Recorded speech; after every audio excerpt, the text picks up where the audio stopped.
welcome to this episode of Repair Pro Tips. Today we're going to be changing out an oil cooler assembly on a 3.6 Pentastar V6 engine, and it happens to be in, I believe this was a 2016 Grand Caravan. Telltale sign that that's leaking: if you look at the top of your transmission tunnel, you'll see fluids dripping down there. We're going to be using Dorman part number 926959, which is the updated oil cooler assembly. You could get the Mopar one or the Dorman. I recommend definitely getting the temperature sensors and the oil pressure switch because a lot of times they break coming out. Now, you take the beauty cover off there. As you saw, there's a couple rubber grommets. Now what we're going to do here is remove our breather hose. That just pops right off the side of the head, and the airbox cover. We're going to unclip our airbox. And then once we get that unclipped, I think I changed camera angles here. We're going to take either a flathead or an 8mm socket and loosen up the clamp there that you can see. I chose to use the 8mm. Had that laying around. Now, this job's not really hard.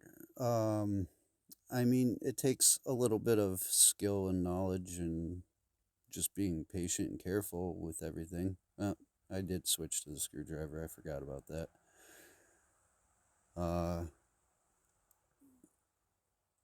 There's really not much to it. There's not a lot of tools required. You're definitely going to need at least a flathead, probably a small pick to unlock the different connectors. Let's see, a pair of pliers, an 8mm socket, also a 10mm socket. I choose to use 1/4" drive on these just so I don't apply too much torque. We're going to take this little clip out here to remove the rear half of the intake before the throttle body there.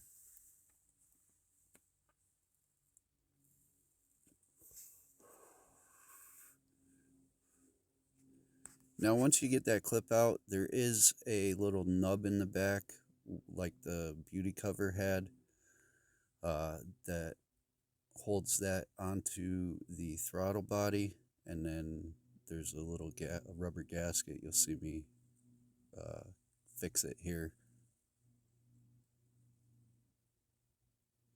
See the gasket there. Now, I believe there was a rubber hose on the back of that. Not 100% sure at the moment.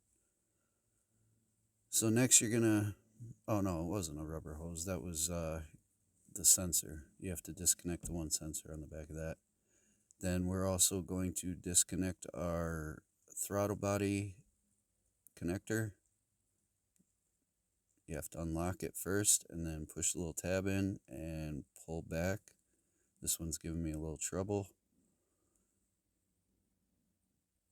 Now I do these roughly about an hour, a little over that.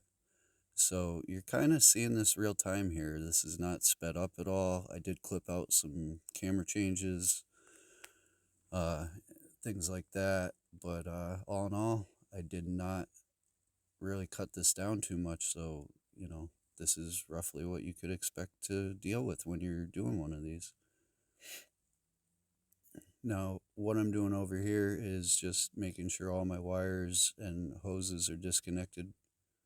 There, I got the map sensor wire, I believe it is, disconnected. And you're going to just push them off to the side.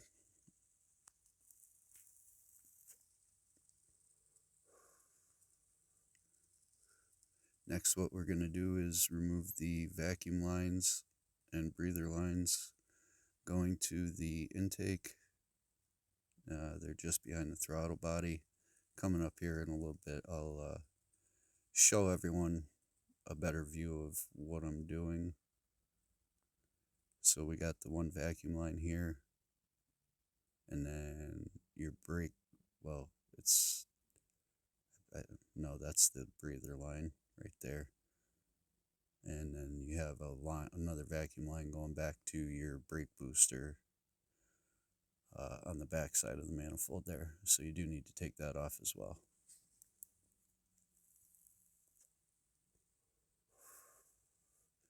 Now once you get those all off, get you set back down over here. We're going to take the 8mm and then, well, actually, let's get the coolant hose out of the way first. I forgot about that. We're going to do the coolant hose. There's just a little clip, rock it back like that. And then down below there, there's two 10mm nuts that you do need to remove. They're support brackets for the outside of the intake manifold. On this particular vehicle, you do not need to loosen the bottom bolts on the bracket.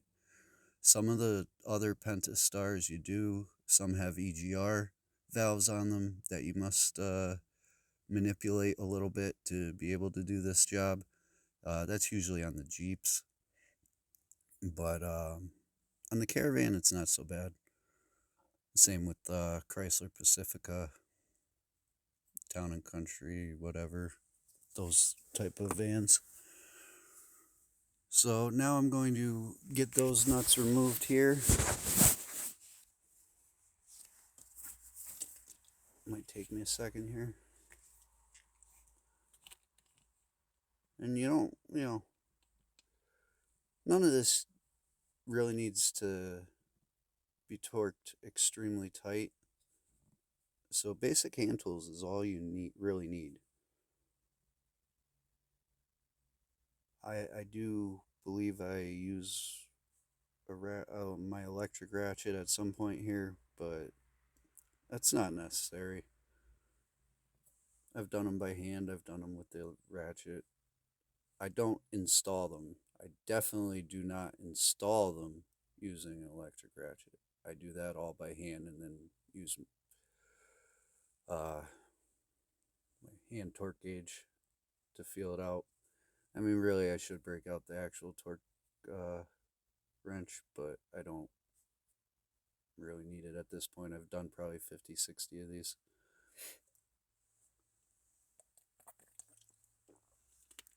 Now we're tackling that second nut. We'll get that out of the way here.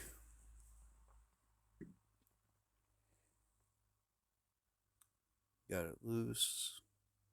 Just don't want to drop those. It is a little tight in there.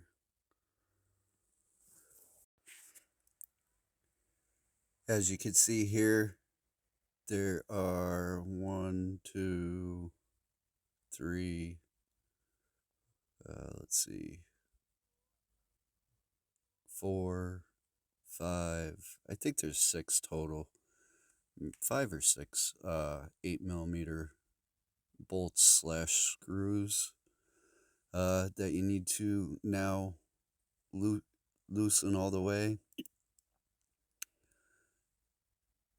These thread down into the plastic of the lower half of the intake manifold. So you want to be careful and make sure you don't, when you're putting these in and out, over tighten them. Be careful. Just, be smart about this. Doesn't require a lot of effort to get them out. Now, I did mention some tools earlier. You're also going to need at least an E8 or E10 or both. It's one or the other. I can't remember which size exactly offhand. For underneath this upper manifold, so that way you can get those bolts out.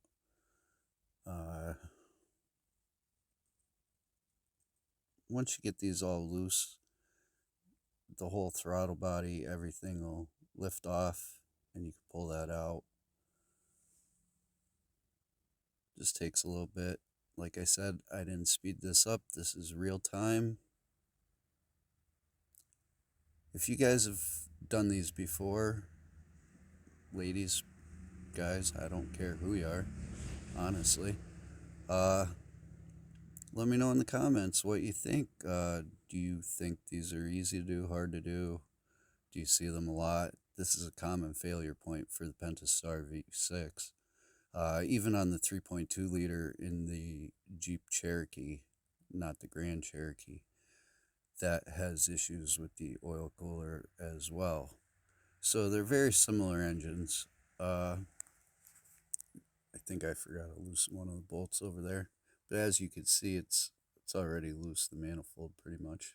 That took all of, a couple minutes. Now we're going to lift up and push back towards the firewall because there is studs that those nuts that we took off the front have to come out of the brackets. Otherwise, you would have to loosen the brackets. Then you can lift straight up. Now we're going to take this insulation foam out of the way. I don't know why my camera's so fuzzy right now. I think it's focused on the wiper cowl. Hopefully it changes.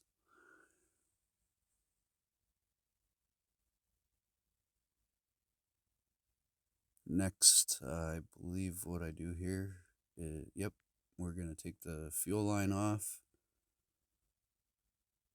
Now be careful, if that's under pressure at the moment, you could get sprayed in the face with fuel, so, watch your eyes, wear eye protection. It's just a clip that you got to push in on both sides, pinch the tabs in, and then pull the line off. I'm just using a little screwdriver or little mini pry bar to make it easier for me. You could just use a small flathead, doesn't really matter. Just like I said, be careful when you're pulling that off. You'll get a little bit of fuel out. And we're going to just set that to the side.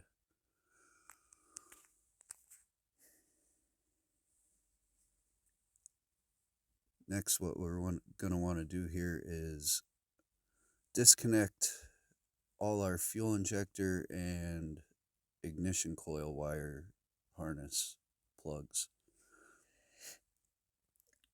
There are locks on all the injectors. I'm not so sure about the coils. What I'm doing right now is just taking a little pick and unlocking all of them.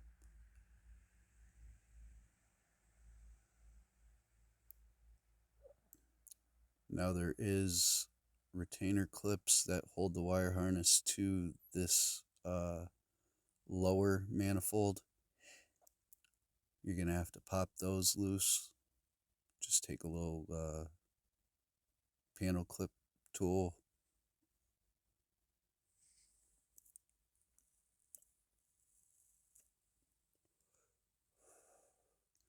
Kind of like the one I'm using right now. Pop those loose.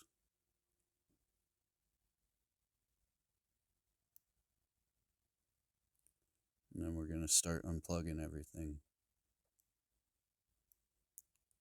Now we're going to end up draping the wire harness just off to the side.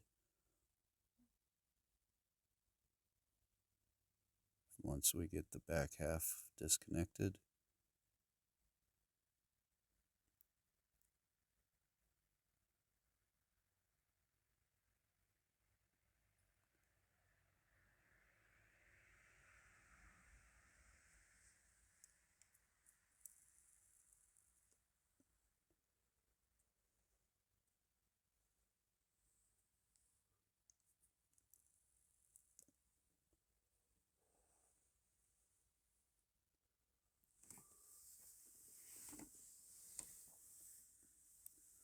Oh, you will need also to have a oil filter socket that fits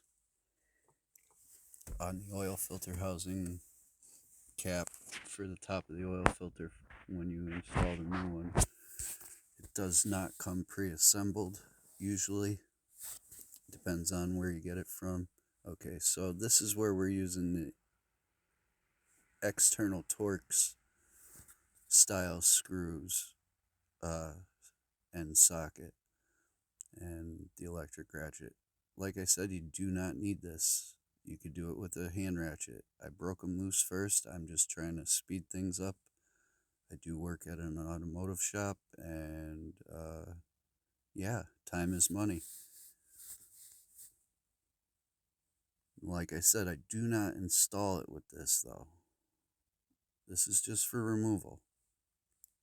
You do not want to over torque any of this.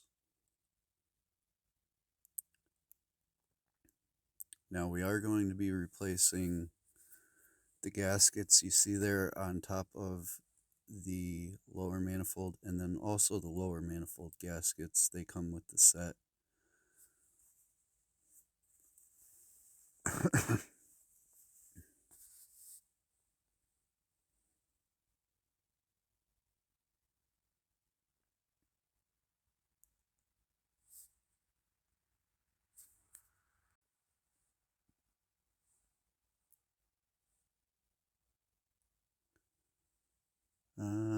Let's see here. We got, I think, a total of 6 screws.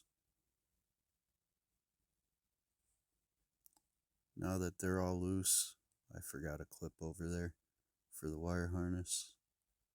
I should have did that beforehand, but hey, mistakes happen when you're in a rush.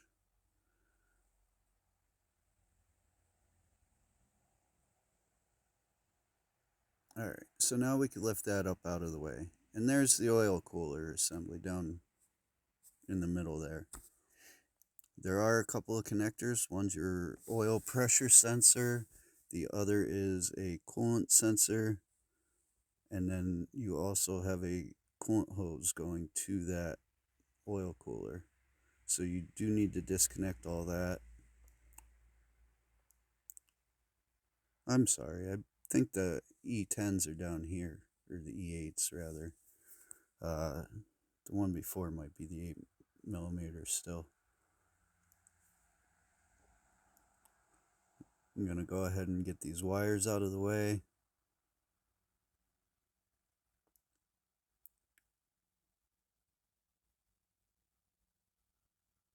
First the oil pressure sensor, or no, I'm sorry, the coolant temperature sensor, then the oil pressure sensor. Now, one thing when you're taking this out, you are going to have coolant, oil, everything down in the valley of the engine. It's inevitable. So I would recommend getting some sort of suction device so you don't need to sit there with paper towels and rags and everything else trying to suck all that up. I have a pneumatic sucker that I use, or suction, whatever you want to call it. What I'm doing here is just crimping off that hose to try to reduce the amount of coolant I'm losing. I don't want to have to add too much. Trying to keep the mess down to a minimum. So now we're going to assemble this oil cooler. It does not come pre-assembled.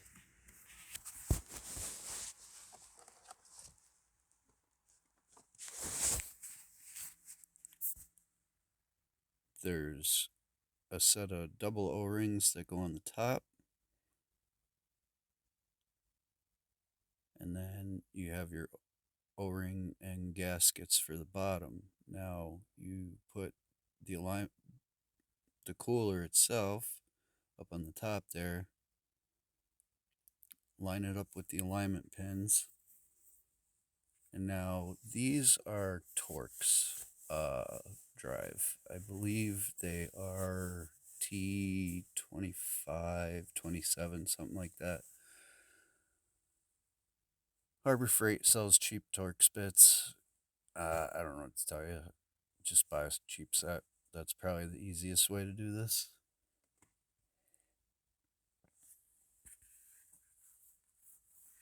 Now, you don't want to tighten one down individually.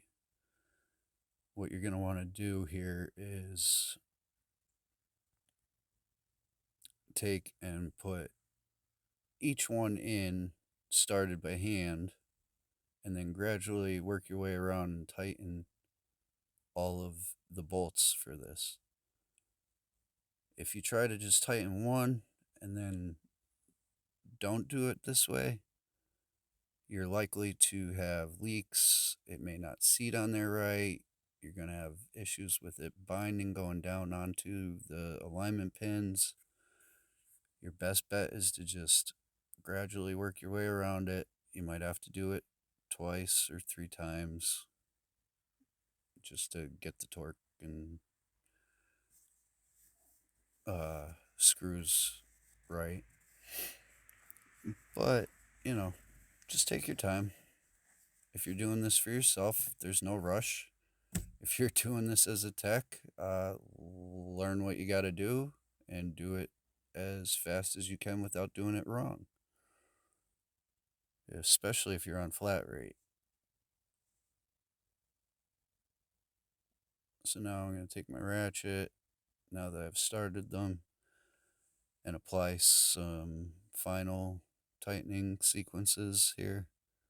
I kind of skip around. I don't do every single one in a circle because I want to draw that down evenly. Almost as if you're tightening, uh, let's say, rod bearing bolts. I skip back and forth. You know, there's specific sequences for rod bearing bolts, but as far as this is concerned, I just make up my own sequence. There is no specific sequence that I know of. Correct me in the comments if I'm wrong. I don't care. Go ahead. I'm sure somebody out there knows more than I do. I am not a Mopar tech. I work on every kind of vehicle, from Teslas to BMWs to Porsche to Mercedes to Volvo. You name it, I work on it. So, I mean, yeah, a Mopar tech might know a little more than I do. So what I did there, I put an O-ring where the oil goes down into the engine or up into the filter or whatever there. And then now I'm installing the gaskets in the corresponding holes. There is, I believe, one larger and three smaller ones. Two are for the coolant, I believe, and three are for the oil. So now I'm going to reach in there with some long needle nose and squeeze the compression clamp that's on, or constant tension clamp, sorry, not compression clamp, that's on the coolant hose there, and work it off. What you can do if this is too difficult to try to get your hands in there to do it this way first is unbolt the oil cooler assembly and lift up on it and then pull the clamp off in the hose. But make sure you do put it back on before you go reinstalling the oil cooler. Otherwise, you know, you'll have to do it kind of like I am. Now, they do make special pliers for these type of clips. I'm not using any right now. I just chose to use this pair of pliers today. I don't know. I had just gotten them, I think.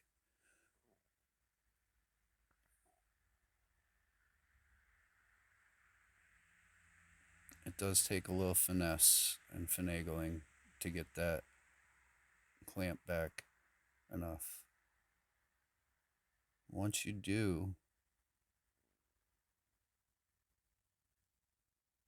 the hose should come right off.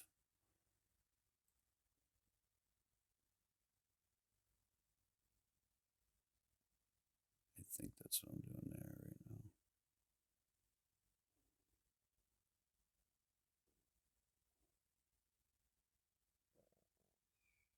I believe we got the clamp loose.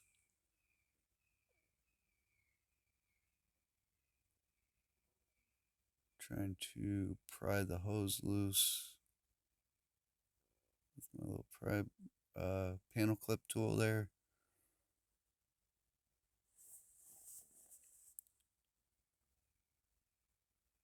Let's change it up. There we go. Now the hose is free.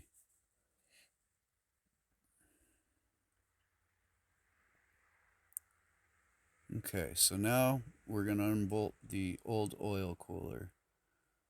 Let's see, there's 1, 2, 3, 4, I think 5 bolts on this.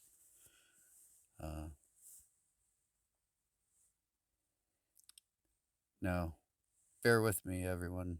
I recorded this video probably a good 4 months ago, so I'm trying to remember specifically what I did 4 months ago. If I make a mistake, I apologize.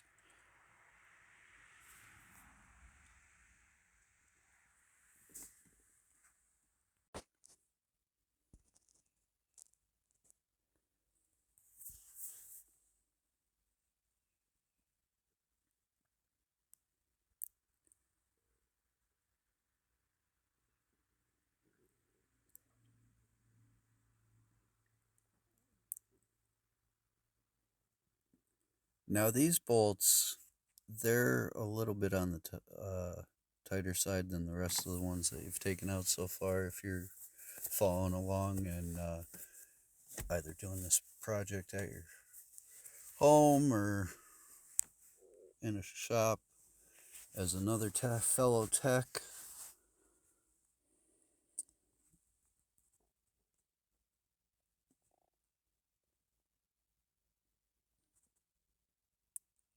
What's everybody think about this Pentastar V6? I mean, I know the Chryslers are notorious for tip-em problems. If anybody knows what a tip-em is, I'm sorry for you. I feel bad that, you had to hear that word come out of a mechanic's mouth, that your tip-em's bad. Basically, that's your computer. Now, a lot of times it can be just a wiring issue, but I've actually witnessed tip-ems where the pins push back in the connector to where, like, on the motherboard, you can't actually fix that without replacing the tip-em. We don't actually do that at our shop, but we have a guy that we send it to when that happens. So, yeah, you're going to want to wiggle that out, and as you can see, I got a nice little mess of oil and coolant in the valley there. I guess if you want to avoid some of this, you could drain all your oil and coolant first. Like I said, I use a suction device. This is pneumatic, so all I'm doing right now is sucking out all the old coolant and dirt and debris and oil and whatever else made its way down into the valley there, so I could clean this up and get it all ready to put the new oil cooler assembly in. We're getting close to the home stretch here of reassembly. Real time, it probably took me about 20 minutes to a half hour to get to this point. That's even with setting up the camera and moving it around and grabbing tools, because I didn't have them all set up at the moment when I pulled the car in. So if you have all the stuff ready, I mean, I would say and do it yourself, or that has some mechanical aptitude, should be able to have relatively the same outcome here. Hour and a half, 2 hours maybe. But one thing I would recommend here, if you're going to change the oil cooler at this point and have the intake off and everything, now we've done a tune-up on this vehicle recently, so that that's not going to be in this video at all. I would recommend changing your plugs if you have any bad ignition coils, or you know you're worried about them going bad. Change them out now while you have everything out of the way. It's easier. Then you don't have to go back in there. If you have a valve cover leak, you already have a good amount of the work done. To change a valve cover gasket at this point would not be very difficult. What I'm doing right now is just going around and trying to clean off all my surfaces, make sure there's no grime and debris getting down into the intake ports. We don't want to bend a valve or throw a lifter or anything like that. These are also notorious for lifter issues.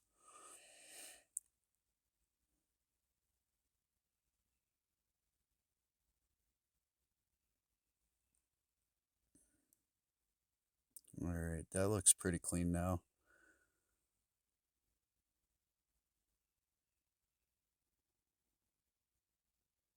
Let's get a little brake clean in there, clean it a little better. Got the heavy stuff off already. Oh, look at her shine. So beautiful. If you're still watching the video at this point, thank you. I really appreciate your view. I really appreciate your time. I hope this is helping you accomplish repairing your own vehicle or someone else's if you're a tech and you've never done one of these before. I wanted to make it full length, step by step, in depth, not a quick 15-20 minute video where I skip over 90% of it and nobody actually gets to witness the full job. This is the full job. Now, one thing I would recommend before you go to reinstall the oil cooler itself, there's the O-ring just below the oil filter that you had to put over that metal tube. I would lubricate that with either some petroleum jelly or dielectric grease, something of that nature. Right now, what I'm doing is replacing the upper and lower intake manifold gaskets. The lowers are going to have a little bump on them for the notch out for the fuel injection because it is direct injection. I'm sorry, not direct injection, port injection. And the injectors are part of the lower, well, they seat in the lower intake manifold. You can see the fuel rail there. All I'm using is a little pick. You could use a screwdriver, pocket knife, whatever you got to pop that out. Now you really can't mess it up. There's one set of 6 for one side and one set for the other side. I am going to clean any oil or residue left on there off. Pop 6 of these in.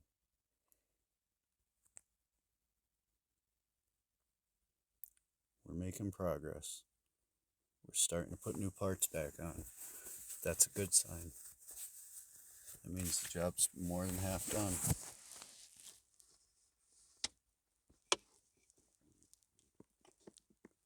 Alright, now as you can see, those lower gaskets, they're in rough shape. Like, look at the difference. You can't even tell there's a gasket there. That's because all the carbon and oil buildup from the intake. And, manufacturers are putting plastic everywhere, so the plastic expands and contracts far more often and at a higher rate than older style engines with all like metal intake manifolds.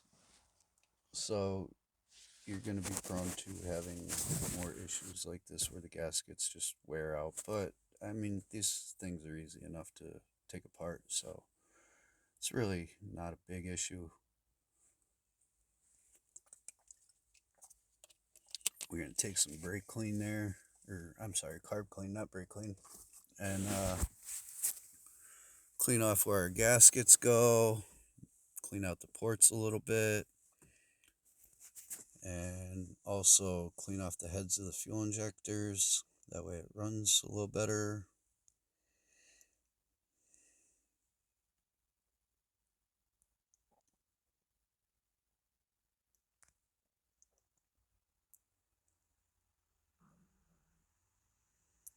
Now I'm pretty thorough with my cleaning of the manifold. I don't like to do jobs half-assed, so to speak. I prefer to, if I'm going to be in there and do the job, I want to do it the right way the first time.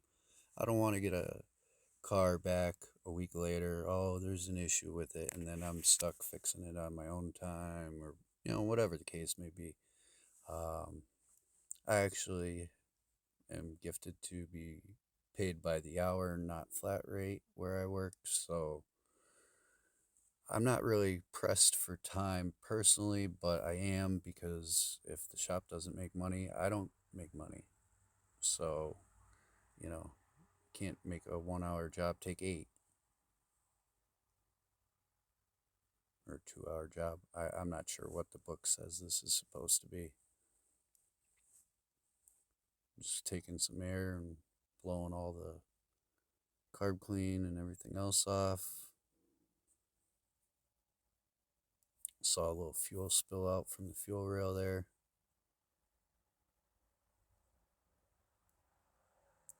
Now I'm going to lay this down on a piece of cardboard so I don't damage the other side. And we're going to install the new lower gaskets.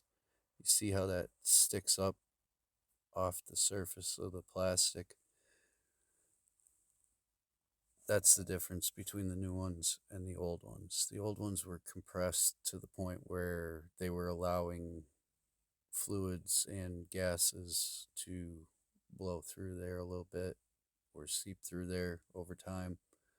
I'm not sure the mileage of this vehicle. I know it was relatively up there. It wasn't extremely low. So now we got that taken care of. We're going to focus back up here. What I did, I just simply set the oil cooler down on back the same way it came out.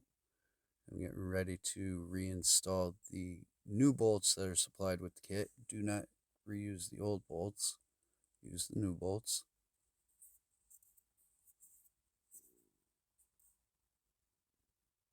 Get them all started first. Don't put one at a time in. Make sure you get them all started. That way everything's lined up nice. All your gaskets will seat nice. So now that we got that squared away, I'm going to grab the ratchet and the extension.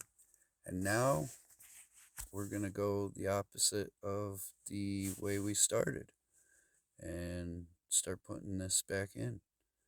Now don't forget, I did mention, lubricate the O-ring that's roughly just under where my hands are right now before you try to stick it down in there. With even just use a little bit of oil, it doesn't matter. Just so it slides in there nice and easy for you. You don't want to tear that, otherwise you're going to have a leak under there. So what I'm doing now is just getting them all snug. I'm not tightening them.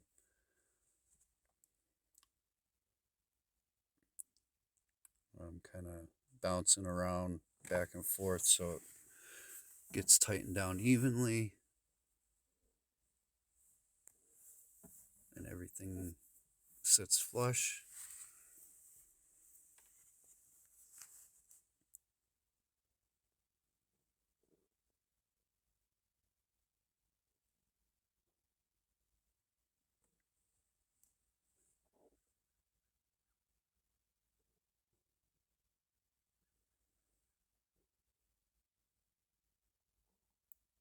I would just like to say,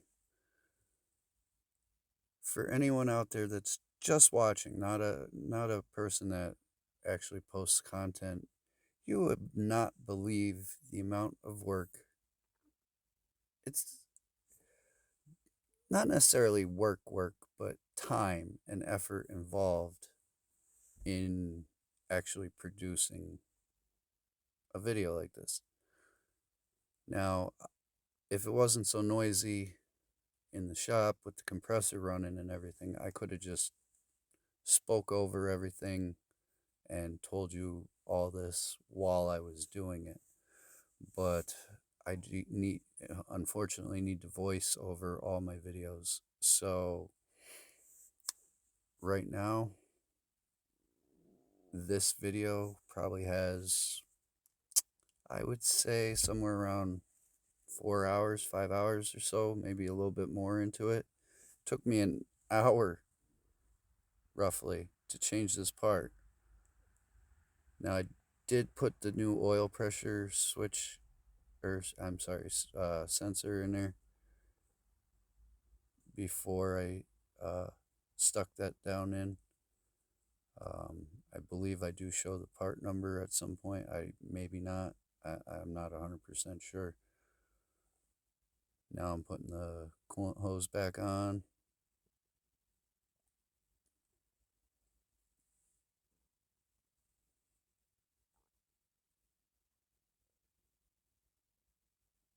Now we're gonna switch up pliers this time and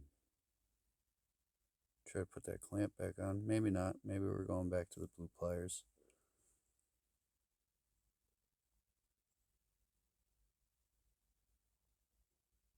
Oh, we're gonna try the needle nose, the small needle nose. I should really just invest in one of those specialty pliers for these type of clips. Tools are expensive though. I don't get paid a fortune, so, you know, little by little. All right, we went back with the new pliers, the blue handled long nose or long reach. They seem to do the trick just fine for me. Now I am going to spin that clamp down to the side a little bit, I think is what I'm doing here. Oh no, I'm trying to get the hose on the rest of the way. That's right. There we go. Now it's all situated. At this point, we could really take away the hose crimp pliers, but I'm going to do a couple other things first. Now you can tell if it's been changed out if it's got one of these oil or orange caps on it. There is an O-ring that I'm pulling back. You want to make sure that's seated down in the proper groove. I don't know if you've ever changed your oil on your own vehicle and you have a pentastar, then you know what I'm talking about. And you're going to take a little bit of oil, lubricate both those O-rings. Now, I don't personally put oil down in these cartridge style filters. The way they're designed, it's a little bit difficult. I did dump a little bit down in there, but bash me in the comments if you want. That's just the way I do it. Everybody at our shop does it that way. So, and we've never had any issues. So I'm not going to argue with what works. There's my Lyle oil filter cap or oil filter socket set. I believe this one's 32, 24, one of the two. Yeah, I think it's a 24 on this. You want to make sure it's started by hand. Now you don't want to over torque it. It does not require a lot of torque. Just make sure it's seated all the way.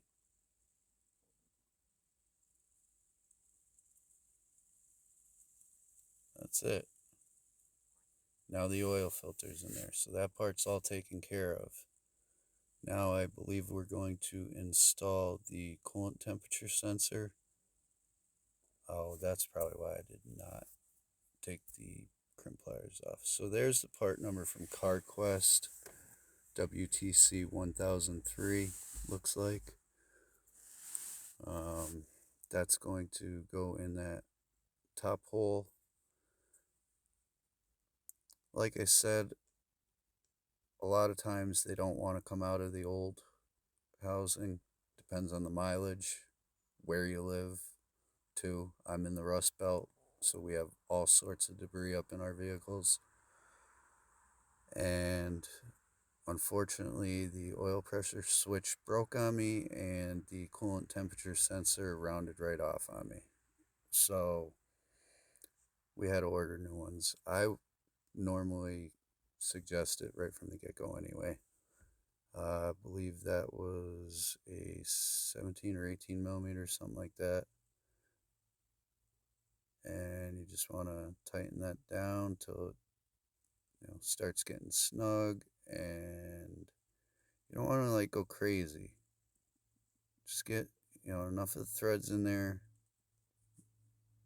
that you're into the Loctite that they put on the threads, or sealant, or whatever it is. I'm not sure the exact torque offhand. I would suggest looking it up if you're unsure. Like I said, I've done probably, I don't know, 50 of these or so. So I kind of have a feel for it. But you don't want to snap the new one off in your expensive oil filter housing, because then you're going to have to try to extract that without damaging the housing. Now we're going to clip the wire back in, or the plug rather, and snap the lock shut. We'll get rid of those hose crimp pliers, get them out of the way. Make sure everything's backed around and not flattened out. Now we're going to grab our lower intake manifold, I believe. Yep. And place that on there. Line up all your bolts. Yeah, those are the 8 millimeter. I made a mistake earlier in the video. It's only the oil cooler that has the external Torx head fasteners. The lower and upper intake manifold have 8 millimeter heads on them. So we're going to get them started by hand.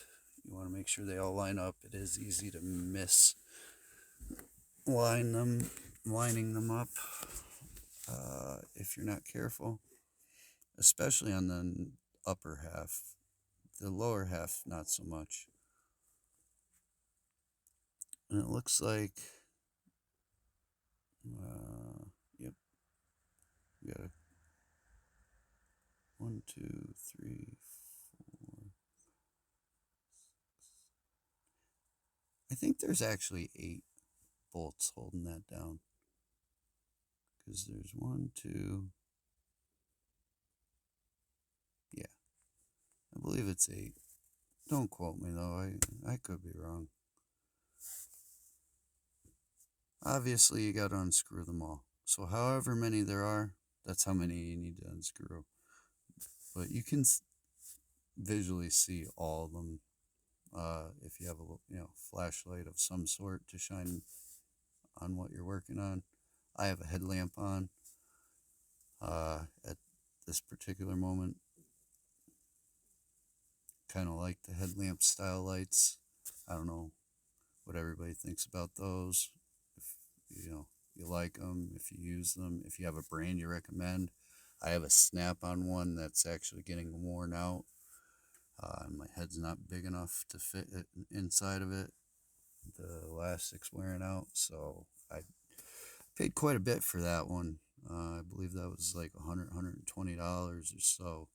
And the newer versions that they have out through Snap-on is still roughly about the same price. So if there's a cheaper version out there that works well for somebody out there, if somebody wants to drop a comment or a link in the comments, let me know what you use. I'd really appreciate it because I'm looking to replace that headlamp. Now, I believe it's only like 7 or 10 foot-pounds of torque that you're putting on these. It's not very much. Or, no, it might even be inch-pounds. I'd have to double check, but if you're unsure, you can find torque specs. Actually, what I might do is see if I can find the actual torque specs data sheet and pin it into my description with a link.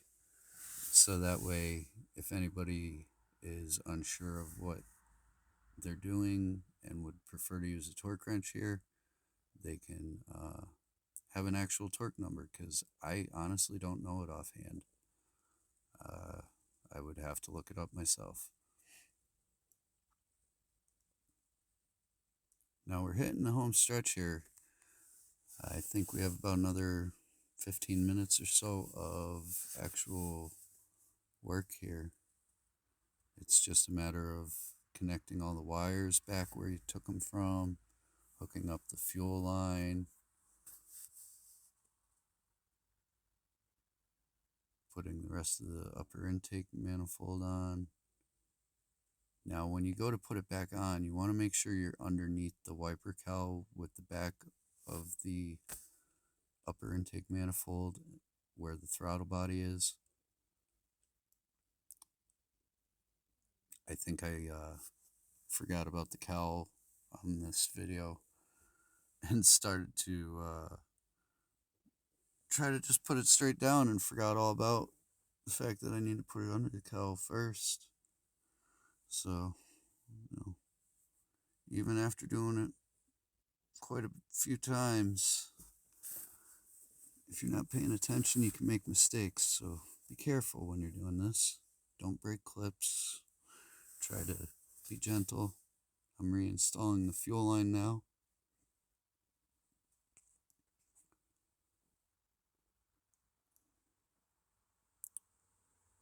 Next step in the process is going to be reinstalling your fuel injector and ignition coil wiring harness.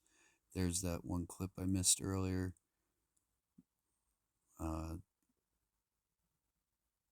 It's easier for me personally to plug them in and then snap the clips in that hold the wire loom in place as I go down the engine. If you try to like put those retainer clips for the wire loom in before you have everything all connected, it can make it a little difficult to try to actually connect the wiring harness to the individual coils and the fuel injectors. Now, don't forget there are locks on those, so make sure they're unlocked when you go to push them down. Don't push on the lock, push on the connector, and then pop your lock down. Yeah, I don't think the ignition coils actually have locks on them on this particular one. They just clip in. Now we're going to reinstall that insulation. That's to keep heat from going between your cylinder head and your intake manifold runners. Let's see, I don't know if I clipped the part where I made the mistake when I first started putting the intake back down, but all I'm doing here is just making sure everything's cleaned off. Those screws stay in the actual upper intake. They don't actually come all the way out. normally. So if you do that and flip it upside down, when you're going to reinstall it, you want to like kind of hold those screws up, because if they drop down in one of the intake ports on the lower manifold or in the wrong spot, it's going to make it difficult. Yeah, I did not clip it. See, I'm trying to actually install it into the support brackets first, which I shortly realize, wait, I need to put it under the wiper cowl first. So, we all make mistakes. But once you get it under the cowl, then slide those two studs into the support brackets. And then you're going to want to make sure you're lined up properly.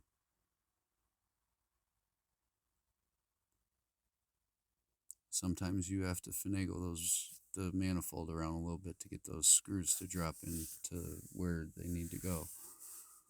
Now that's going into plastic, so you definitely do not want to over tighten these. I think it even says right on the manifold what the torque is for it, but like I said, I'm going to probably post that in the comments. Or, I'm sorry, not in the comments, in the description, a link to the torque specs.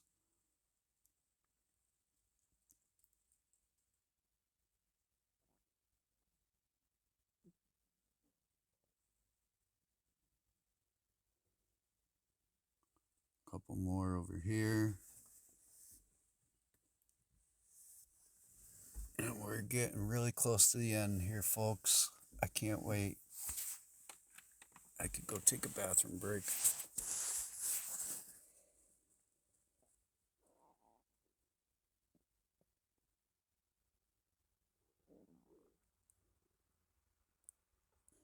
Now, there were no codes for bad sensors or anything like that. This was because it had a coolant leak. It did have a code for, I think it was a P0128 or something like that, for coolant rationality, only because it was low on coolant. Now, I did go back through and obviously clear all the engine codes that may have come up when it started losing coolant like this. Putting my final hand torque on all the screws or bolts, whatever you want to call them. They have threads like a screw, but they have heads like a bolt. You tell me what you think it's called.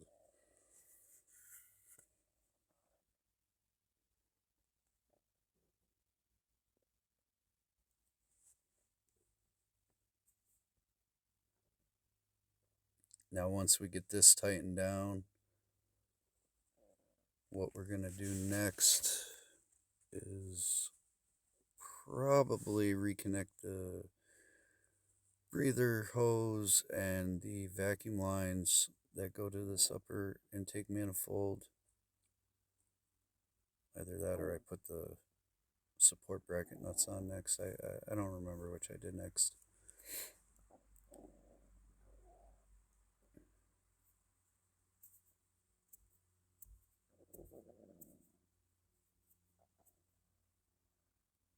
Yeah, we're gonna move on to hooking some hoses back up. So you're gonna want to make sure you put the brake booster hose back on the port on the very back, the vacuum line on the top, the breather hose from the other valve cover onto that port. Then we're going to plug our map sensor in.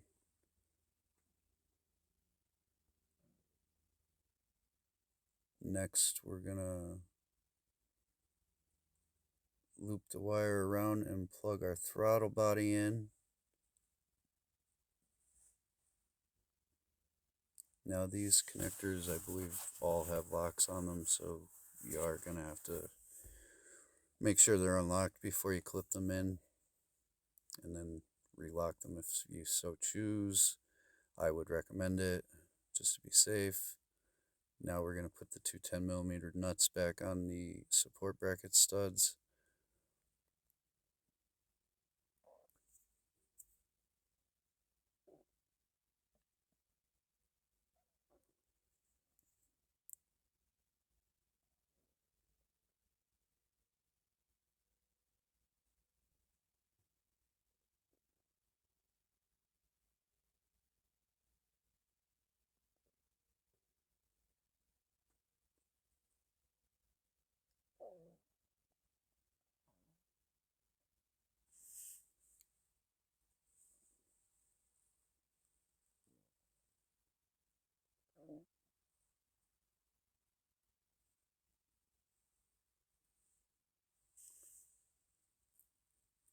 Now I'm just tightening those down. Then you're going to make sure you clip that upper radiator hose back to the top of the front of the manifold there with that little bracket, little plastic thing that they put there in the middle. I guess they're not quite tight yet. Like I said, it is a little tight in between the radiator fans and the studs, so pays to have skinny hands like I do. It's feasible with slightly fatter hands. I mean, if you really, really can't get at them, I guess worst case you could take the upper radiator hose off so you could see in there easier. There's really no point to it. Now, a little tech tip here while we're doing this. Take a little WD-40 or some silicone spray or something and spray those rubber grommets that hold the cover on and hold the rear intake on. You can't really see it in this shot too well, but you need to first get the housing kind of lined up on the throttle body. Okay, so now that we've gotten our vacuum lines and our throttle body and everything plugged back in, your rear part of the intake is going to have to slip over the throttle body and then pop down onto a little nub like the front cover or the beauty cover has on top of the engine. You can see it on the left side of the video here, the style nub that you're trying to get onto. It's way down in the back, but once you get that on and get your air intake hose back on and your cover, you're going to put your breather hose back on.